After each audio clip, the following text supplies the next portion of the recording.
Hal. Oh. So we're all concerned about offensive tackle. So I guess late I find that yesterday, offensive. late, late yesterday there was an NFL.com report that Tehran does not have a pectoral tear; it's a strain, and he will return. From the timetable you've been given, what you're willing to share with us, do you think within the next 2 to 3 weeks is realistic to see Tehran on the field again? Um, I definitely wouldn't put that past him, but we are um, ga- gathering information. Um, you know, seeking all specialists and kind of letting the injury settle a hair, so the information can be a little more concrete and a little clearer. So we're evaluating some options with him in terms of uh, how to treat it and stuff. But I you know how I feel about Tehran. He's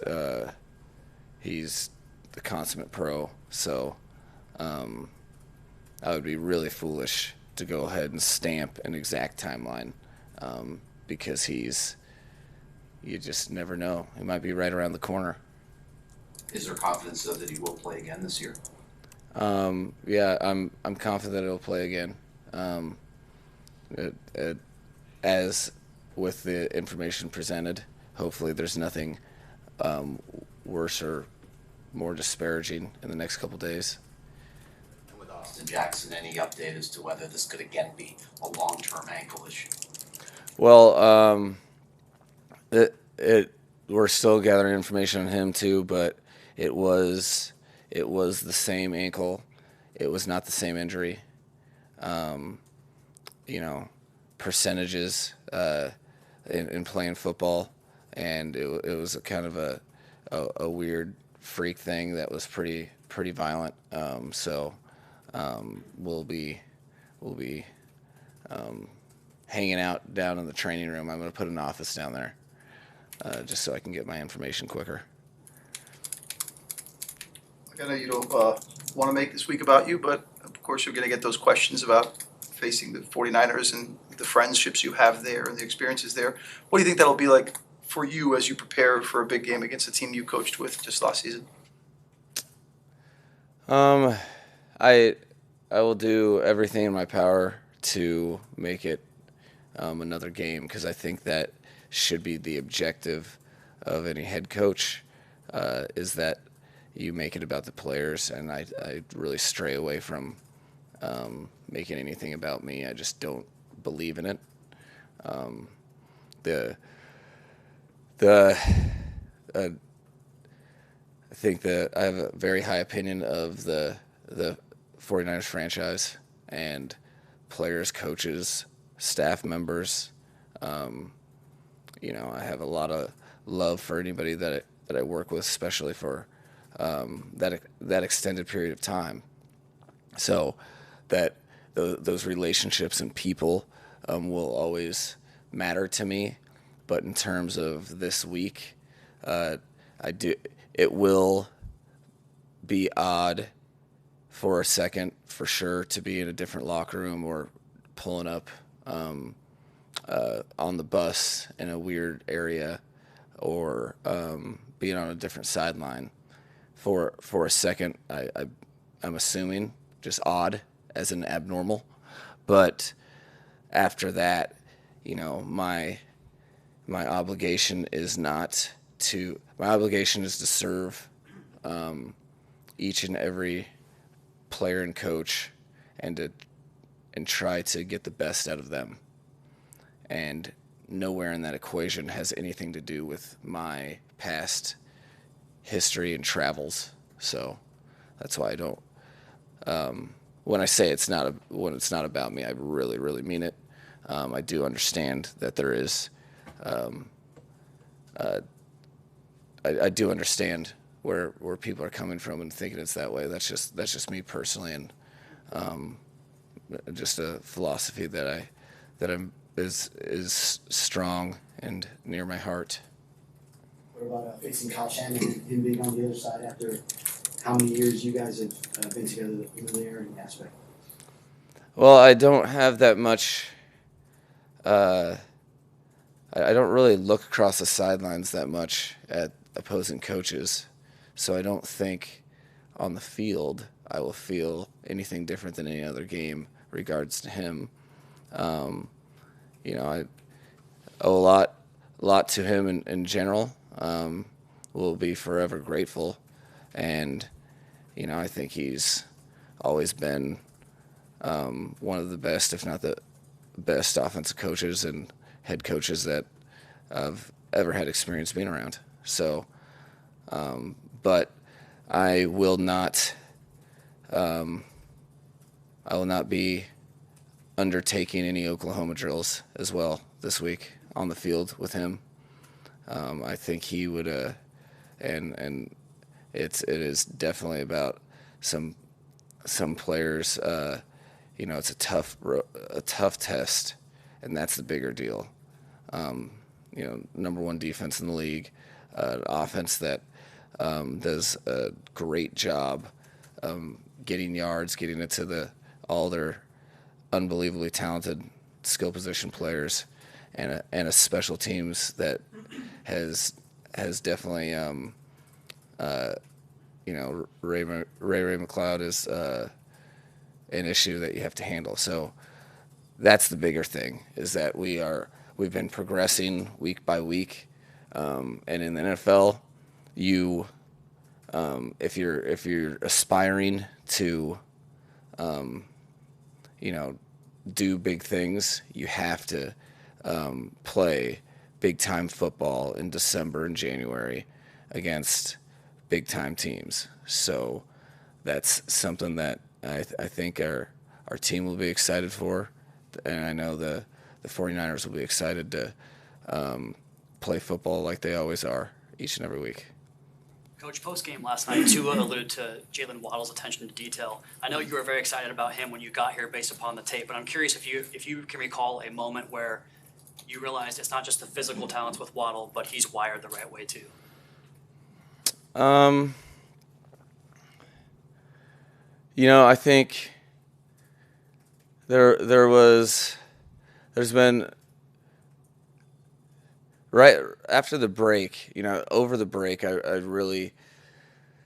was interested. I love the way he worked in OTAs, and I was very, very high on him coming out of college, and it was obvious in OTAs that I really liked the human being and definitely believed in him.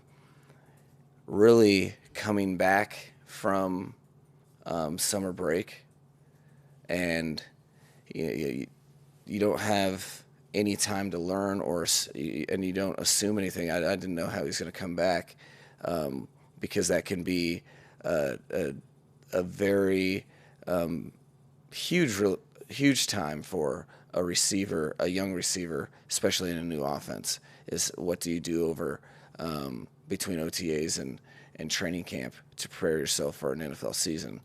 And I was as encouraged by him as any other player in terms of how he came back ready to play. So it was obvious early, and as we've gone on,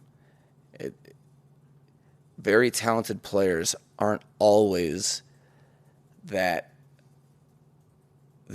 hungry to be coached.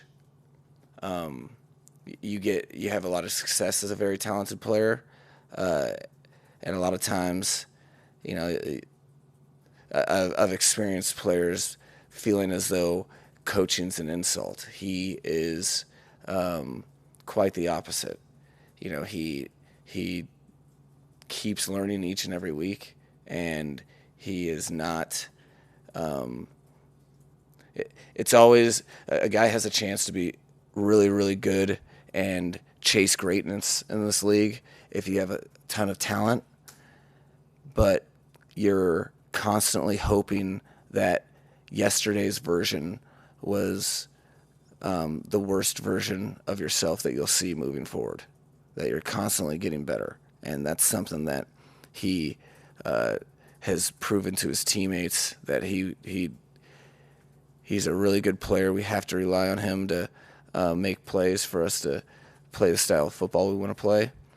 And his teammates rely on him and trust him. And I know that each and every week he's going to put his best foot forward to be the best version of himself. Yesterday offered a great opportunity for him to improve. There was some stuff in the game that he'll tell you that he definitely could have done better, and some situations that he encountered that was the first time in the offense that he encountered this season. So there's timing nuances and route running nuances that he's going to continue to progress, and that's why the Dolphins got a good one in him.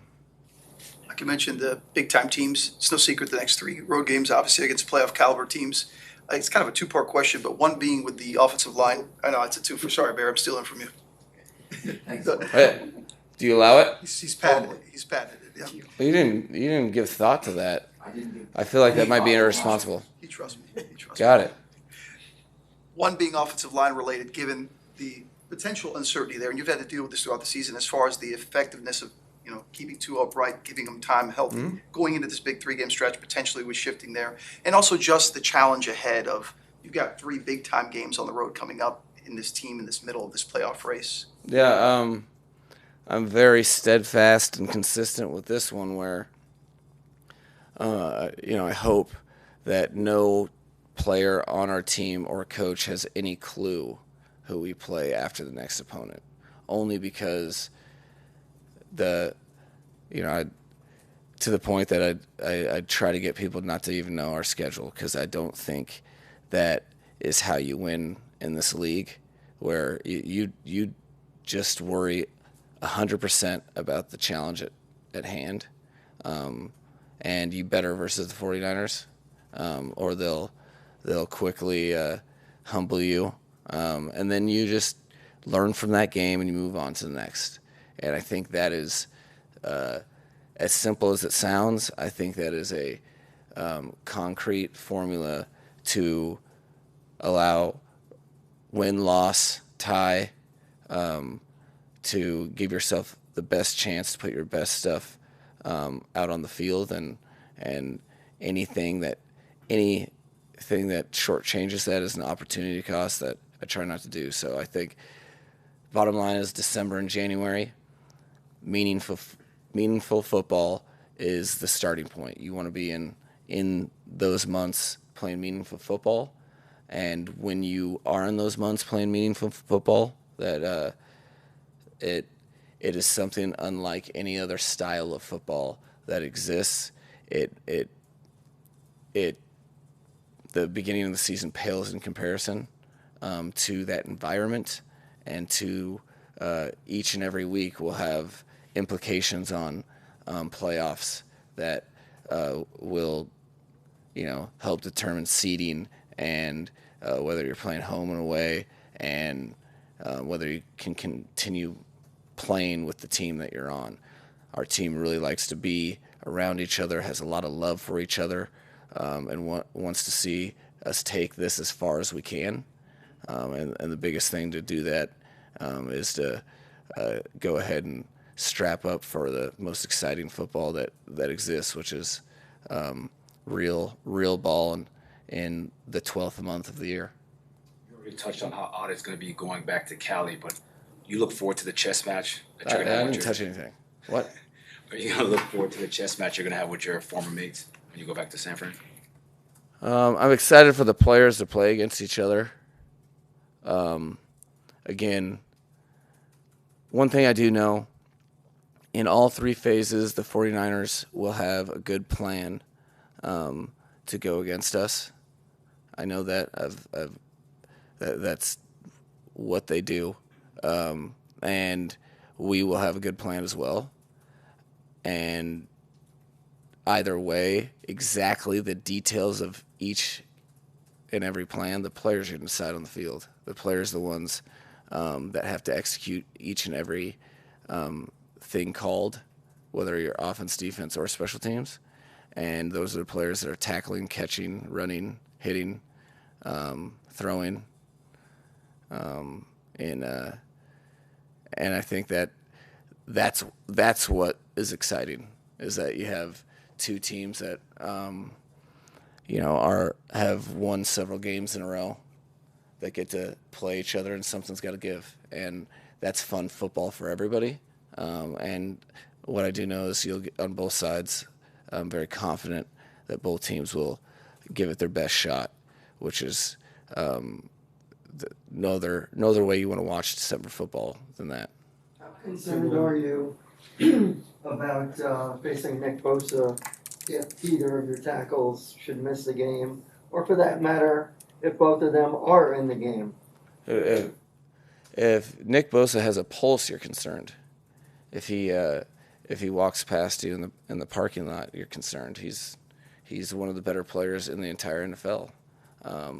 You could easily argue, many people have, and I think a lot of teams that have played him have, that he's the best pass rusher in the NFL. You always will encounter really good players or elite players on really good teams. That never fails, and so you always have to get used to playing teams with exceptional players, and he's going to make his plays. You try to do your best to minimize those with various things, with that every little detail you have to be mindful of where he's at and how he's going about his business, but regardless of who's there. And I think from an offensive staff perspective, you have to do your due diligence to try to minimize him as best you can, knowing that you're never going to stop him, and he lives and breathes pass rushing. He does. When I was around him in San Francisco, he would do pass rush moves on sanitizer. Like little pods. Like if you see like an object like this podium, he would do a pass rush move on it. So that's just who he is. But there's always going to be challenges, and I'm excited to go ahead and have our team go against really quality players and give it our best shot and see what we got. Kendall Lamb, what can you tell us about what you like about him? The first and foremost, nouns as last names go a long way with me. When you're a double noun, I guess one would say. No, he's an established. He's made a footing in this league. I've known of him when he's come out, and then playing at this level, he's done a good job. I think the more NFL game experience that you have on your NFL team at the offensive line position is critical, just because it's not something that you want to come off as a reserve or off the bench and enter in your first situation. It's not ideal at all. So, but he's a good player. Happy to have him around. It wouldn't be a Monday if we didn't ask about Byron Jones. Right, it wouldn't be, right? There's been some good communication, and he's absolutely going to play when he's able to. And when that is, Barry broke it. My crystal ball, he broke it. Yeah, so, and since he doesn't ask about it anymore, somebody's going to pick up the slack, I guess, right? You've changed. So yeah, it's the same story as last, and I will keep you abreast as you will invariably. I felt like I think everyone agrees that that's been the formula that's kept us winning, is that question on Mondays. So make sure they keep coming. Mike, I want to ask you about the receiver position in general. How have you seen that position evolve in importance over the years, and how does having a player like Tyreek Hill sort of factor into that perspective? I like that question. That's better than the same question. No, I'm just kidding. I guess the receiver position has always been unbelievably important because you look at a receiver and their average yards per catch is generally longer than a first down, which means they move the ball when they are involved. I think during my career, you've seen different applications of utilizing the receiver position in the areas of the run game, pass protection, the other phases to try to stay ahead of defenses. I think that's something that's growing to a degree, having receivers do some things that normally tight ends do. I think that's different. And I think in general, people have found ways to get receivers the ball more. Henceforth, I think the receptions a year record has gone up. I mean, I can't even remember what it was when I first started, but it was incrementally. You've seen people get bigger and bigger numbers at that position. So when you are able to find ways to get people the ball more, they can be a bigger part of the offense. And I think that when push comes to shove, with the amount of talent at the quarterback position in this league, where guys can place the ball down the field in really tight windows, there's no coverage or defensive philosophy or matchup that can replicate having an elite player at that position. And Tyreek Hill is somebody that defenses have to account for on every play. And just by that, he can not only make plays for you, but he affects every other player on the field. When you talk about people affecting, whether it's a coverage check or it's the safety is cheating to his side, you start being on the minds of every offensive player or every defensive player and coach.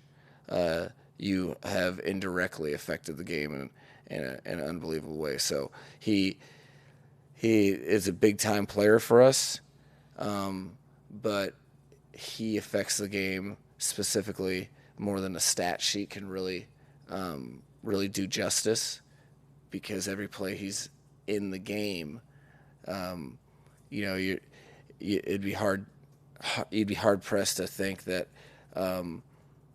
in a majority of those, the defensive coordinator would be calling the exact same call if he didn't exist, or they wouldn't be emphasizing. It's kind of like talking about Nick Bosa in that regard, where you're very aware of where he's at.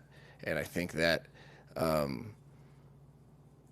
is a huge deal, but even bigger deal when he's a captive motivated by his peers that continues to progress and evolve as a leader and someone that dictates and sets the tone for the way your team approaches football. And when the highest paid player on your team doesn't blink at doing the dirty work, the residuals are profound for sure. Thank you guys. All right. Thanks, Mike.